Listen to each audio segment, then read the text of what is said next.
नमस्कार, आप देख रहे हैं सम्राट न्यूज टीवी और मैं हूं आपके साथ हर्षिता कनौजिया।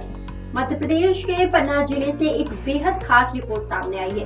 पन्ना उत्तर वन मंडल अधिकारी गर्वित गंगवार की अभिनव नीतियों के तहत अनुपयोगी बांस के बीड़ों को ग्रामीणों के लिए लाभकारी बनाया जा रहा है। इस पहल का उद्देश्य न केवल वनों के संरक्षण को सुनिश्चित करना है, बल्कि ग्रामीणों को रोजगार और आर्थिक रूप से सशक्त बनाना भी है।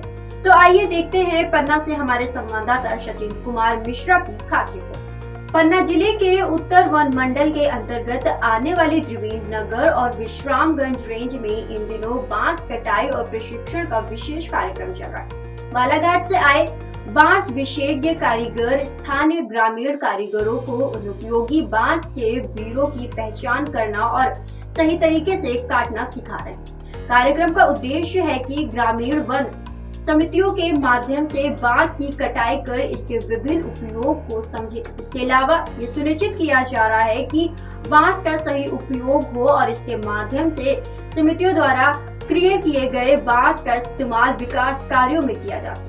उत्तर वन मंडल अधिकारी गर्वित गंगवार त्रिवेंद्र नगर रेंज शुभम तिवारी के साथ सिमरिया के घने जंगलों का निरीक्षण करने पहुंचे।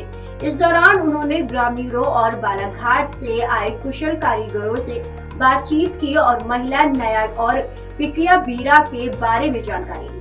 कारीगरों ने बताया कि बांस के बीड़ों में एक निश्चित समय के बाद पुष्प आ जाता है।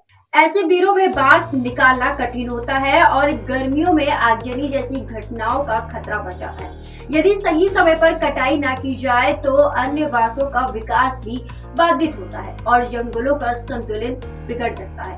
इस प्रशिक्षण के माध्यम से ग्रामीण कारीगरों को बांस की कटाई के साथ साथ इसके विभिन्न उपयोग और आर्थिक संभावनाओं की जानकारी दी जा रही है। इसके चलते आने वाले वर्षों में स्थानीय ग्रामीण बांस में विभिन्न उत्पादन बना सकेंगे और इससे उनके आर्थिक हालात भी सुधार होगा। भैया आप यहाँ बांस का काम कर रहे हैं? हाँ जी। तो कहाँ से आए हैं आप? गजना धर्मपुर से। आप यहीं के हैं? हाँ। अच्छा, तो आप सभी लोगों को काम मिल रहा है? हाँ, आप कितने लोग लगभग यहाँ पर? 5-6 आदमी। 6 आदमी काम कर रहे हैं। किसका? बांस का काम कर रहे हैं? बांस का काम कर रहे हैं। चलिए, तो आपको कुछ रोजगार मिला इससे? हाँ, बढ़िया रोजगार मिल रहा है, मजदूरी मिल रही है। मजदूरी मिल रही है और कोई दिक्कत नहीं? दिक्कत नहीं है। चलो। हाँ, ये चूँकि हमारे पास बालाघाट से आए हुए बांस के स्पेशल कारीगर हैं जो यहाँ उपस्थित हैं। जी भैया बताएं, ये बांस क्या नाम से जाना जाता है? और नाम है 5 फुट का बाही कहते हैं इसको। 15 नंग बंधा है। अच्छा, कितने नंग बांध के रखते हैं इसे? 15 नंग बांधे हैं, 5 फीट का है। अच्छा, तो ये पौधे के प्रारंभ में होता है या लास्ट में होता है? क्या कैसा होता है? ये लास्ट में होता है, पौधे की छिंडा का है। लास्ट में होता है। और ये जो बांस रखा हुआ है ये भी लास्ट पे होता है। ये 6 फीट का है, लाठी कहते हैं इसको। ये लाठी बांस है। हाँ, उसी एक बांस के भेरा में इतनी वैरायटियां निकलती हैं। निकलती है। हाँ, और ये आपका 6 फीट का इसको बाही बोलते हैं। ये 12 नंग का है। अच्छा, ये इनसे पहले होता है या? ये तीसरे नंबर का समझ लो। ये तीसरे नंबर का बांस है। अच्छा, फिर ये जो आपने यहाँ पर ये 7 फीट का बाही है। ये 10 नंग का है। ये चौथे नंबर का होता है। ये चौथे नंबर का। और कोई आपके पास बांस है क्या? आप फिर वो है ना, लास्ट में जो फर्स्ट में आता है मोटा वाला, और राकेट बोलते हैं उसको। 5 नंग का बांधे हैं। इसको क्या बांस बोलते हैं? राकेट बोलते हैं। 5 नंग का, 7 फीट का। 7 फीट का होता है। चलिए, और अब अपन इनमें से कैसे कैसे आप क्या पौधे को देख करके बांस का जो भेरा बोलते हैं उसे देख करके आप लोग पहचान लेते हैं कि कौन कौन वैरायटी वाला बांस? अच्छा, तो कौन से बांस हमें नहीं काटना चाहिए? वो बांस थोड़ा जो कौला रहता है वो बांस निकालना चाहिए। जो बांस जट्ठर हो गए उसको काटना चाहिए। अच्छा, बाकी के बांस काट सकते हैं हम, लेकिन कोमल नहीं काटना चाहिए। हाँ। तो फिर क्या फिर से बांस उसमें निकल आते हैं? हाँ, निकल आते हैं ना फिर। अच्छा, मतलब प्रत्येक वर्ष अपन इनसे उत्पादन ले सकते हैं। आपका नाम? तेजलाल बोरीकर। कहाँ से आप? लामता धोनी, बालाघाट जिला। सर, आप यहाँ पर आए हुए हैं, यहाँ बांसों की कटाई की जा रही है। सर, इससे आपके विभाग को और क्षेत्रीय या ग्रामीण लोगों को सर क्या फायदा होने वाला है? इसके संबंध में आप क्या कहना चाहेंगे? देखिए, आप इस समय जो है ये सिमरिया ग्राम वन समिति है, उसी के क्षेत्र में ये बांस का प्लांटेशन है। तो और यहाँ पर ये काफ़ी पुराना प्लांटेशन है, तो इसमें बांस बिर्रों की सफाई का काम चल रहा है। देखिए, बांस बिर्रे की सफाई से जो भी बांस इससे निकलता है उस पर समिति का पूरा अधिकार होता है तो ये बांस जितना भी यहाँ से निकला है ये समिति के माध्यम से ही ये कटवाया जा रहा है और उन्हीं के माध्यम से इसकी बिक्री की जा रही है। तो जितनी भी इससे आय होगी वो समिति को प्राप्त होती है, समिति की स्व अर्जित आय होती है, जिसका काम समिति, ग्राम वन समिति अपने किसी भी विकास कार्य करने के लिए स्वतंत्र रहती है।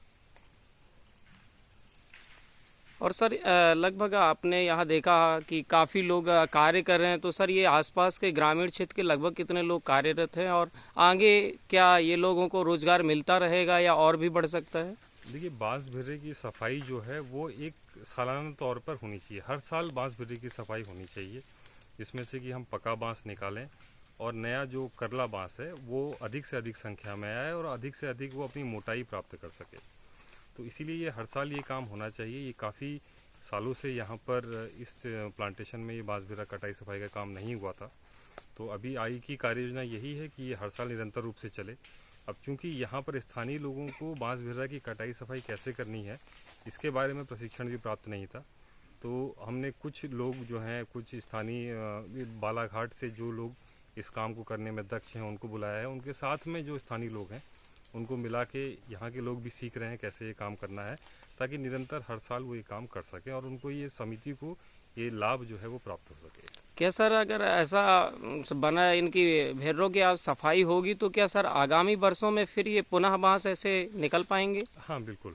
देखिए, बांस जो है वो जब तक उसका पुष्पन नहीं होता है, जब तक उसकी फ्लावरिंग नहीं होती है, वो भी वेरी करता है अलग अलग स्पीसीज में, कोई 40 साल बाद, कोई 50 साल बाद। तो जब तक फ्लावरिंग नहीं होती है हर साल बांस जो है वो नए शूट्स पैदा करता है, नए करला बांस जो है वो पैदा करता है। और जितनी इसकी हर साल नियमित रूप से सफाई होगी, इन बांस बिर्रों का प्रबंधन होगा, उतनी अधिक संख्या में इनमें करला बांस नए आएंगे और जिससे कि हम नए जिन बांसों का हम विदोहन कर पा रहे हैं तो वो हर साल वो संख्या जो है हम उसको मेंटेन कर पाएंगे। और सर ये अभी गर्मियों की सीजन में आग लगने वाली समस्या से भी निजात मिल सकता है क्या इसमें? देखिए, बांस के जंगलों में आग जो है एक बहुत बड़ी समस्या होती है और इस समस्या को कम करने के लिए ये भी एक प्रभावी तरीका है कि बांस के जंगलों की नियमित सफाई होती रहे, ताकि उससे पुराना बांस, सूखा बांस उससे निकलता रहे, तो इससे आग लगने की जो चांसेस हैं वो भी कम होते हैं। धन्यवाद। पन्ना उत्तर वन मंडल की ये पहल वन संरक्षण और ग्रामीण विकास का एक अनोखा उदाहरण पेश करती है।